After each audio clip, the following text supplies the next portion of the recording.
Guys, this is Miss Perry. We are starting on motion, and this is the beginning of chapter 10. You just did the words and terms for 10.1, and so I want to go through just a little bit of notes and get you started on that. So linear motion just means an object moving in a straight line.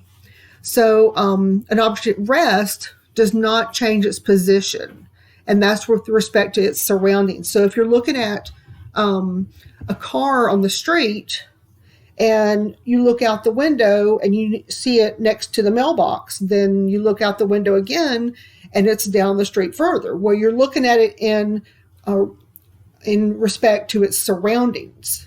So your linear motion, when we're talking about motion and at rest, it's in respect to the surroundings. So both rest and motion are relative. So it depends on what you're comparing it to. Now, time is when we ask the question, how long does something take?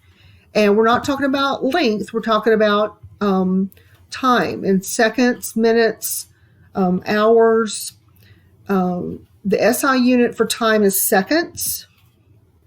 You have other units of time. You can have hours or minutes, but mainly we measure it in seconds unless there's circumstances where you need something bigger. And time is a scalar quantity, and we'll talk about what that means in just a minute. The distance, it answers the question, how far? So how far it is from here to Cumming, how far it is to the headmaster's office. So some examples, since we do everything in metric, you're going to have centimeters, kilometers. We're talking about distance in a equation. The symbol for distance is going to be D. The SI unit for distance is meters. And you can also use kilometers and centimeters. And again, distance is a scalar quantity. Now, there's something else related to distance called displacement. And that means how far something is, how far away something is in a direction. So instead of saying it's 14 centimeters, you're going to say it's 14 centimeters up. If you're saying that the distance of someone's neighborhood is 79.8 kilometers, well, which way do you go to get there? So that's what we mean by direction. The symbol is also D, so don't get that confused. And the SI unit is in meters. And just like distance, you can still use other units like kilometers, centimeters, even millimeters if you need that scale. And displacement is a vector quantity. So this is not scalar. This is something different. Now, speed is just how fast you're going. And there's some examples, 1.7 meters per second, 14 kilometers per hour. The symbol for speed is V. And it's kind of confusing because you would think speed would be S. But it's V because of the equations that we use. Sometimes you also say velocity, and we'll talk about that in just a minute. So the SI unit for speed is meters per second. We're not going to do miles per hour. We're doing meters per second because we do metric.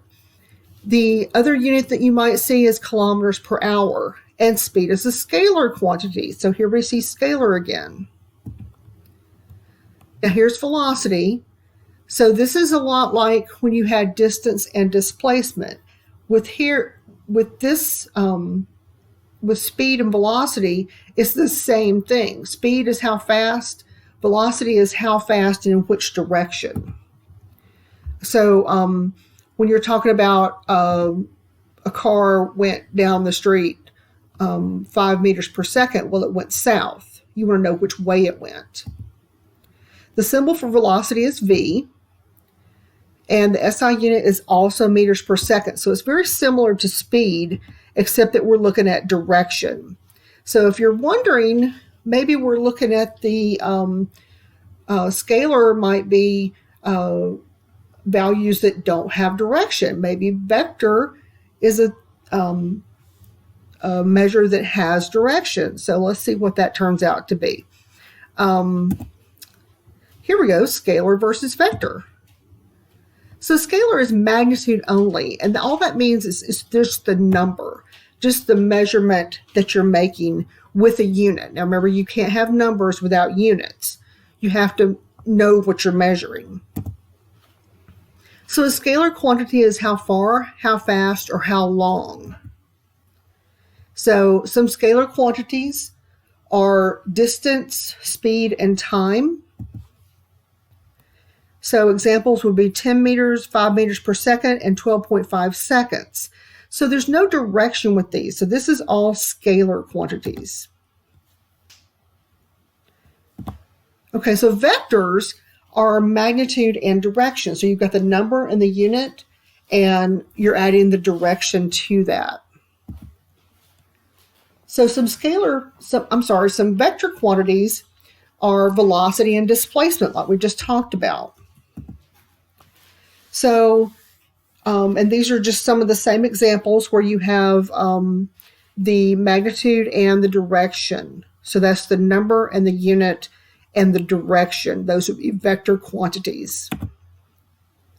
Okay, so what does all this mean? Why are we talking about this?